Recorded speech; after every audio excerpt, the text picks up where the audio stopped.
कई लोग इल्ज़ाम की शक्ल में कहते हैं, कई लोग एक सपाट बयान की तरह कहते हैं और कई सिर्फ कहते हैं कि उदय प्रकाश की कहानियों में और उदय प्रकाश की कविताओं में तात्कालिकता का, इर्द गिर्द के समय का, सूचनाओं का, खबरों का, घटनाओं का बड़ा जोर है। हाँ, मुझे लगता है रहना भी चाहिए। और एक बहुत बड़े कवि मेरे, जो आप भी उनको मानती हैं, बाबा हम कहते हैं उनको, बाबा नागार्जुन, तो कहा जाता है कि उनकी कविताएं अगर आप सारी इकट्ठी पढ़ें तो लगता है कि जैसे कोई एक रिपोर्टिंग कर रहा है कविता में अपने समय की।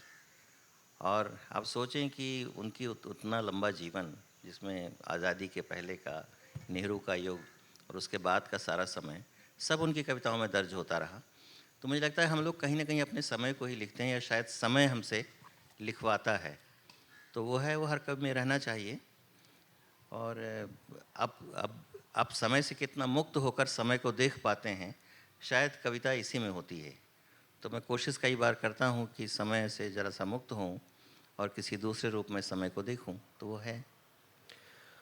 इस सवाल की भूमिका इसलिए क्योंकि मेरे सामने कागज़ों में एक कविता खुली है जिसका शीर्षक है 6 दिसंबर 1992। किसी के लिए शौर्य दिवस है, किसी के लिए शोक दिवस है। और आज जब मैं आपसे ये बातचीत कर रहा हूँ साहित्य आज तक में, तब पूरा मुल्क एक इंतज़ार में है कि 5 जजों की बेंच अयोध्या में ज़मीन के उस विवाद पर क्या फैसला देगी। क्या थी इस कविता की भूमिका? 6 दिसंबर 1992, यह पूरा जो एक राम जन्मभूमि को लेकर आंदोलन चलाया गया दक्षिणपंथी संगठनों के द्वारा, जिसको मुल्क की मुराद कहा गया, उदय प्रकाश उसके बारे में क्या सोचते हैं? मैं सौरभ जी, मैं आहत तो हुआ, और आहत इस अर्थ में कि मैं नहीं मानता, और ये शायद लंबे समय से कहा जाता रहा कि जो महाकाव्य होते हैं, जो एपिक्स होते हैं, उनको कभी भूगोल में नहीं अनुवाद करना चाहिए उनका, न उस समय का, न उस स्थान का। और ये डीडी कोसाम्बी ने कहा था, वो इतिहास नहीं है। और इस तरह के जितने भी हैं, चाहे इलियड हो, चाहे रामायण हो, चाहे महाभारत हो, कहाँ कहाँ खोजेंगे, कौन कहाँ हुआ, द्रौपदी कहाँ थी, और विदुर कहाँ थे, और कृष्ण कहाँ थे, और बर्बरीक कहाँ था, कहाँ खोजेंगे आप? किस रकबा नंबर में, किस खसरा में, किस ज़िले में, किस परगना में, कहाँ खोजेंगे? तो राम का अगर कहीं जन्म हुआ तो कौन कब हुआ? अब क्या उसको किसी ज़िले, किसी प्रदेश के किसी रकबा कस्बा उसमें खोजेंगे आप? और अगर उनका जन्म वहाँ हुआ तो उनका महल भी होगा, राजमहल होगा, जिससे जिससे वो गए। तो राजमहल कहाँ है? अगर राजमहल का भी आप रकबा खसरा निकाल लें और मान लीजिए कि उस जगह पर किसी दूसरे ने एक नया स्थापत्य खड़ा कर दिया है, तो पता करें, और उसके साथ भी वही करें जो जो जिसको हम बाबरी मस्जिद कहते हैं। और किसने बनवाया, कब बना, उसको बाबर ने बनवाया, किसी और। तो मुझे लगता है कि ऐसा करना नहीं चाहिए। और अगर कोई राजमहल है वहाँ, तो उसकी भी तलाश की जानी चाहिए कि वहाँ का राजा अब कौन है, क्या राम का कोई वंशज है।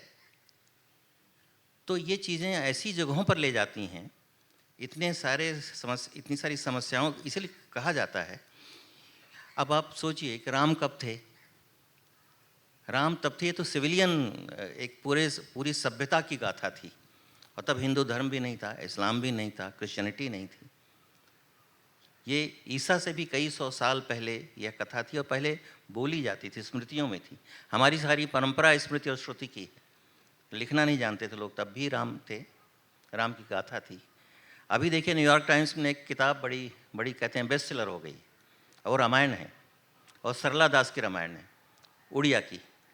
अब पूरी राम कथा उसमें लिखी गई है सीता, द्रौपदी और मंदोदरी की दृष्टिकोण से। द्रौपदी नहीं, सीता, मंथरा और मंदोदरी। अब पूरी राम कथा बदल जाती है जब राम जीत कर आते हैं रावण को पराजित करके। तो राम बहुत प्रेम करते थे सीता से, सीता भी बहुत प्रेम करती थी, इंतज़ार कर रही थी कि राम आए। लेकिन पहला वाक्य राम का क्या था? तुम अब जहाँ जाना चाहो चली जाओ। तो सीता को लगता है कि यह युद्ध दो पुरुषों के बीच में था, यहाँ इसमें मैं कहीं नहीं थी। और वहाँ से आप देखना शुरू करते हैं। आप वहाँ देखें, जब वो राजा बनते हैं अयोध्या के, और जब लक्ष्मण को कहा जाता है कि आप इनको ले जाइए एक अफवाह के चलते, और लक्ष्मण जानते हैं कि सीता सह नहीं पाएंगी क्यों गर्भवती थी, तो लक्ष्मण उनको ले जाते हैं जंगल में और घुमा बहलाते हुए ले जाते हैं कि जैसे वो अपनी भाभी को यात्रा करवा रहे हों जंगल की। और फिर वो रोने लगते हैं।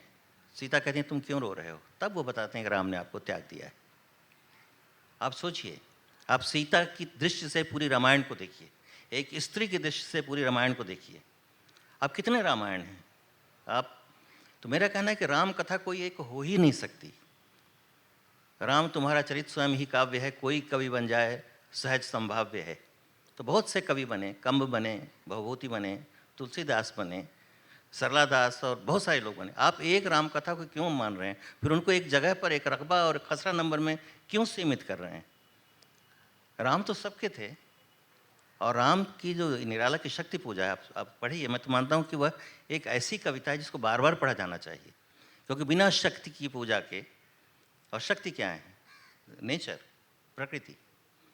तो बिना जब तक आप उसकी आराधना नहीं करेंगे, और आराधना में वो आँख मांगते हैं। आपको मालूम है ना 1001 आँखें, तो एक आँख नहीं ला पाए हनुमान जी तो पूजा ना होती तो रावण जीत जाता। तो उनको याद आता है राम को कि मेरी माँ मुझे बचपन में कमल नयन, तो उनको फिर नीला उन्होंने अपनी आँख चढ़ानी चाहिए। तो यह समर्पण राम का, यह विनम्रता राम की, यह तनाव संशय की एक रात पड़ी है इनकी, तो अद्भुत कहानी है राम की। उसके टुकड़े टुकड़े में जाइए, ये सब वृत्त हैं, सर्कल्स हैं।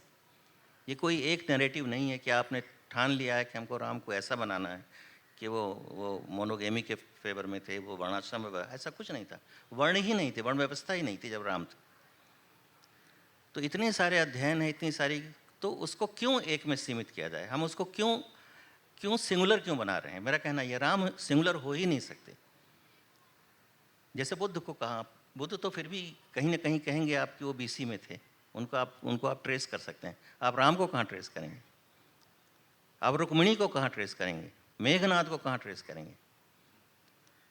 तो ये है, और ये इतने सारी कहानियाँ और किस्से अलग अलग जातियों में हैं, अलग अलग कम्युनिटीज़ में हैं, अलग अलग क्षेत्रों में हैं। बल्कि कोमल कोठारी कहते थे कि जो अन्न खाते हैं लोग, अन्नों के आधार पर रामायण की या महाभारत की कथाएं बदली हैं।